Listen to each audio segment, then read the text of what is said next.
कर्मानुबन्धीनि मनुष्यलोके न रूपमस्येह ततोपलभ्यते नान्तो न चादिर्न च सम्प्रतिष्ठा अश्वत्थमेनं सुविरूढमूलम् असङ्गशस्त्रेण दृढेन चित्वा ततः पदं तत्परिमार्गितव्यं यस्मिन् गता न निवर्तन्ति भूयः तमेव चाद्यं पुरुषं प्रपद्ये यतः प्रवृत्तिः प्रसृता पुराणी निर्माणमोहाजितसङ्गदोषा अध्यात्मनित्या विवृत्तकामाः द्वन्द्वैर्विमुक्ताः सुखदुःखसङ्गैर्गच्छन्त्यमूढाः पदमव्ययं ततः न तद्भाषयते सूर्यो न शाङ्को न पावकः यद्गत्वा न निवर्तन्ते तद्धाम परमं मम ममैवांशो जीवलोके जीवभूतः सनातनः मनः षष्ठानीन्द्रियाणि प्रकृतिस्थानि कर्षति शरीरं यदवाप्नोति यच्चाप्युत्कामतीश्वरः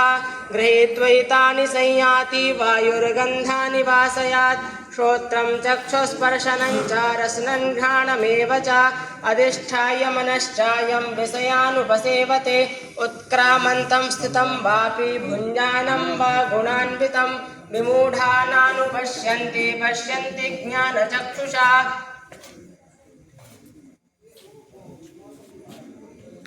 18 भाषा बोली। चलो अंतिम श्लोक बोल दो, अंतिम 20वां।